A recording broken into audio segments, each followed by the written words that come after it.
कर्म का बंधन अवश्य निर्मित होता है, किंतु कार्य का बंधन निर्मित नहीं होता पार्थ। तुम्हें कर्म और कार्य के बीच क्या भेद है, यह जानना आवश्यक है। सभी कर्म कार्य, किंतु सभी कार्य कर्म नहीं। कर्म उस कार्य को कहते हैं जिसके साथ फल की आशा जुड़ी हो। मनुष्य जब भी सुख की, संपत्ति, प्रशंसा की आशा रखकर कोई कार्य करता है तो वो उस कार्य के फल से बंध जाता है। जब किसी कर्म को फल की आशा से किया जाए तो उसे सकाम कर्म योग कहते हैं, और जब किसी कर्म को बिना किसी फल की आशा से किया जाए तो उसे निष्काम कर्म योग कहते हैं। इसी कारण से उसे बार बार जन्म लेना पड़ता है। वास्तव में मनुष्य को कोई कर्म नहीं बांधता, कर्म से जुड़ी आशाएं उसे बांधती है। यदि इस युद्ध में तुम्हें विजयी होने की आशा है तो पराजित होने पर तुम्हें भीषण दुख होगा, और वो दुख तुमसे कोई अन्य कार्य करवाएगा जिसके लिए तुम्हें दूसरा जन्म लेना पड़ेगा।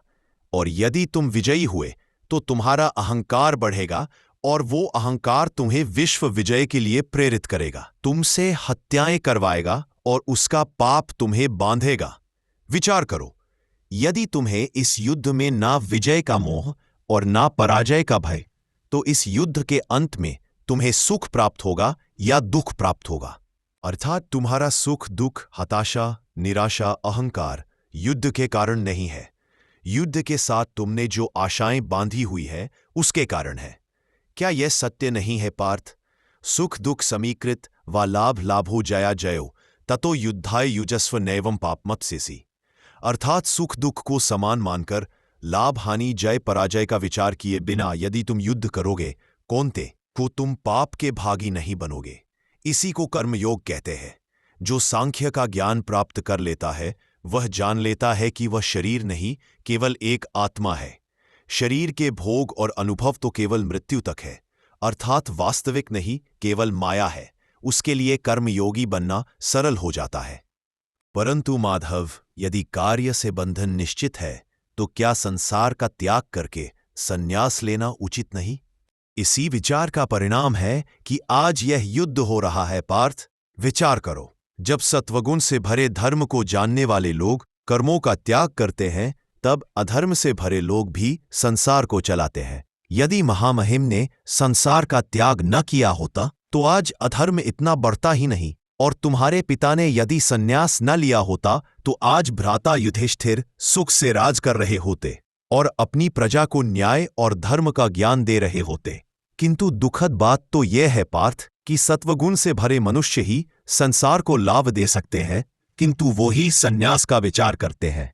जैसे जल तो भाप बनकर उड़ जाता है और कीचड़ कीचड़ वही पड़ा रहता है, वैसे सत्वगुणी सज्जन लोग तो संसार का त्याग कर देते और तमस से भरे अधर्मी लोग संसार में कार्य करते हैं। इसी कारण से संसार में पाप और अधर्म बढ़ता है, किंतु कर्मयोग इस विचित्र स्थिति से सारे संसार का रक्षण करता है। कर्मयोगी फल की आशा का त्याग करता है, किंतु कर्मों का त्याग नहीं करता। वह इसी संसार में रहता है, सन्यासी की भांति सारे कार्य करता है, किंतु उनमें लिप्त नहीं होता। मनुष्य अपनी संतानों के सुख के लिए श्रम करता है माधव। अपनी संतान से सुख की अपेक्षा कैसे न रखें? मनुष्य अपनी संतानों के लिए जो भी करता है वो व्यापार है या प्रेम पार? प्रेम माधव। तो फिर अपने कार्यों के प्रति फल की इच्छा क्यों पार? भविष्य का लाभ तो व्यापार में देखा जाता है, प्रेम में नहीं। जो मनुष्य अपनी संतानों का चरित्र निर्माण उचित रूप से करता है, संतानों को प्रेम और धर्म के संस्कार देता है, उसकी संतानें भी मनुष्य को प्रेम और सुरक्षा अवश्य देती है। संतानों के कर्म, स्वजनों के व्यवहार उनके कर्म है पार, और जब उनके कर्मों पर हमारा कोई अधिकार नहीं होता तो उनसे आशाएं और अपेक्षाएं रखने का क्या प्रयोजन? यदि गहन विचार करोगे पार्थ तो शीघ्र ही यह जान लोगे कि जीवन में ऐसा कोई कार्य नहीं है जिसके साथ आशाएं और अपेक्षाएं जोड़ना अनिवार्य हो। जब कृष्ण ही परमात्मा है और मनुष्य स्वयं परमात्मा का अंश है तो सारे कार्य परमात्मा ही करते हैं, मनुष्य स्वयं कुछ नहीं करता। यही कर्मयोग का मूल सिद्धांत है पार्थ। तुम्हें भी कर्मयोगी बनकर यह युद्ध करना आवश्यक है पार्थ।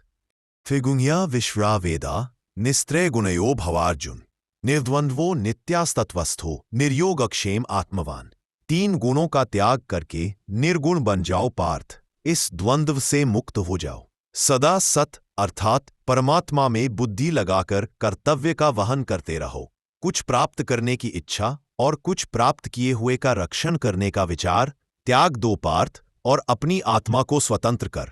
स्मरण रहे पार्थ, कर्मण्येवाधिकारस्ते मा फलेषु कदाचन मां कर्मफल हेतुर्भू माते संगो स्वकर्मणि। तुम्हारा अधिकार तो केवल कर्म करने का है, फल तो ईश्वर के हाथ में। इसलिए ना कर्म से भागना उचित है और ना ही कर्म के फल की आशा रखना उचित है। माते संगो स्वकर्मणि, जो फल का त्याग करता है परंतु कर्म का त्याग न करे, ऐसे कर्मयोगी को कैसे जाना जा सकता है माधव।